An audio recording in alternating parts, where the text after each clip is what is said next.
Keeler Boxing Bants, I'm here in the Coliseum gym with Boxing Ireland Promotions after signing 4 new fighters under the watchful eye of legendary coach Peter Taylor. 4 young lads, 4 lads at different ages, I'd say, turn over different times in their life, but how did this all come about with the 4 lads at the same time turning over?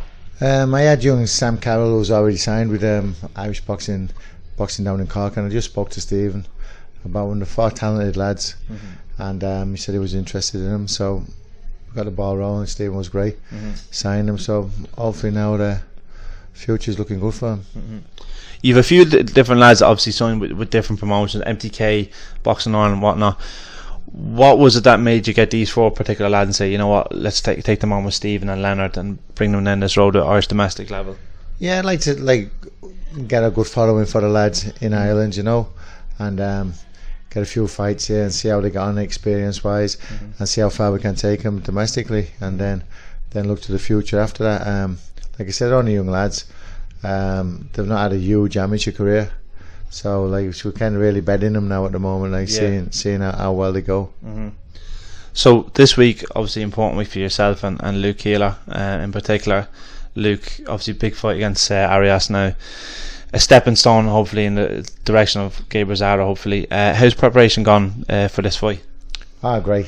He's only 8 pounds off his weight now. He won't be fighting Rosado after this. After this it'll be a world title eliminator. If he beats this lad, it'll be a step back, would be Rosado, you know. So hopefully when he wins on Saturday, he's fighting against Andreas or someone of that caliber for a world title, you know. And then it's also a big fight for Steve Collins Jr. as well against Paddy McCrory. It's his first time at super middleweight. He's done well, really been disciplined, got down well. Huge underdog, I suppose, because McCrory being unbeaten, but I think he's going to cause a big shock. It's quite unique how the fight came about, because originally I had spoken to Taylor McGoldrick and he was going to be fighting Padraig originally. Obviously he lost his fight now. So were you involved in this talking with Stephen now when the fight got offered and he said, you know, let's just go with it? No, I had nothing to do with it all. MTK managed Stephen. They asked Stephen if he wants to fight. He jumped to it. I wasn't looking after Stephen at the time, and he just came over to me and asked me for training for the fight, and I jumped on the opportunity. He's very coachable, Stephen. He didn't have an amateur pedigree, so he's great because you're starting from scratch with him. Obviously I'd have loved, in an ideal world, I'd love to have one more fight with him before this fight, because it is a tough fight, but Jay's has improved so much over the last 4 weeks, and looking forward to the contest and looking forward to see how well he does against him. It must be quite exciting for you as a trainer, especially with Luke in particular. It's almost like a second career for Luke now, you know what I mean? And he was thinking of packing in, he wasn't seeing himself improving, whereas now he said to me he's not even sure of how far he can go now, because he's learning every single day. You must be seeing his progression every single day because he's so coachable. Yeah, look, and he's, like you say, so coachable. He's so determined. He wants to get everything right. His preparation, his nutrition, everything. He's spot on. He's a sports psychologist. He's going into this fight as an underdog as well. The 2 lads are going in as underdogs, but I think they're going to shock everyone. It's all about levels. This lad is a level above anyone. We've fought maybe 2 levels, so we're jumping up levels now. But I think Luke's going to shock everybody.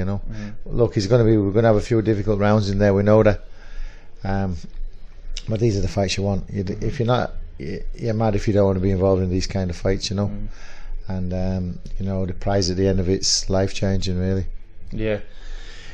Also this week, Gary Cully was originally supposed to be fighting Garrido, obviously a month or so ago, and now Sean McCollum's fighting the same opponent now. How's Gary at the moment? And obviously I can imagine he was disappointed at the time having to pull out. Yeah, look, very disappointed, but Gary will be fighting in October. He had hand problems, and look, he's young. He's a big career ahead of him, Gary. Probably the most talented boxer in the country, I think, he probably could have fought on this, but we didn't want to risk his hand. Sean McCollum was a great boxer as well. He's after getting a great chance against your man. But I think, the time is right for Gary. his hand wasn't right, and against you, Margarito, you need to be top of your game, because he is a journeyman, but he does come to win, and he would have been a tough opponent, and exceptionally tough if you're not right. But Gary's chance will come in October, and he's itching to go, and we made the decision not for him to fight. Like Gary would fight with one hand if he could, in all fairness to him, Yeah. But like I say, he's young, and he's a big career ahead of him, so we don't want to risk anything at the moment with him. Obviously another fight of yours, finally I'll wrap it up with Dave Oliver. He had a lovely win over in Kazakhstan. He's defending now his WBO European title now a couple of times now, so what's the goal for Dave now for next year? It's up to their management team, MTK. They've looked after all the boxers really well, and they'll know what the stepping stone is for him now. Hopefully this talks about these Super 6 tournaments coming up, Super Series, and we're talking maybe Warrington, but the next fight's going to be a big fight for him, a really big fight for Davey, so like again, so just wait for that word from MTK to see who he's fighting. But they said it's going to be a big fight, so I say the news will be out soon. I say he'll probably be fighting in October, so we're really looking forward to that. He's back into the gym now next week, and Davy's never out of the gym. He's always, even when he's not here, he's still training at home. Yeah, he still ticks away. He never has a day off really. Yeah, he's a great trainer, and I say he's dropped down a weight now. He's down to featherweight. I mean, when he was with the Irish boxing team, he was struggling to make 60. Now he's making featherweight, so it's crazy. It's crazy. His attitude has changed, and Gary fought quite a few times, didn't he? Yeah, they fought once. I think they fought once. It was a split decision. They still argue over it with both of them. But so when the spans does be spicy with the two of them, then But now we've got we've a few new lads in the camp as well. So it's probably the top camp in the country. The sparring's unbelievable. I can only imagine. They pay to watch the sparring, to tell you the truth. So I've lost count now the amount of lads that you have now in your group that are pro or even elite amateurs. Like it's I always think to myself, I'd say it must be brilliant down that place at 6:30 at night, like with the sparring and stuff like that. I'd say you see some great fights. I suppose if we were to look at that CCTV now, it'd be great to watch over, wouldn't it?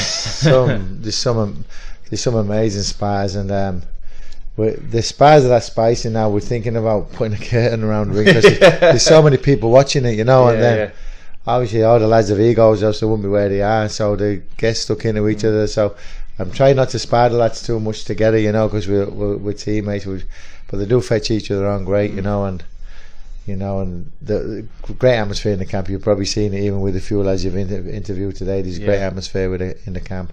Everybody is really rooting for each other, so it's enjoyable being around all the lads. So just to wrap it up, one of your fighters, or former fighters should I say, made an announcement yesterday, Sean Turner. He was obviously sparring with Hughie after his last fight, and now he's been offered to go over there and live over there.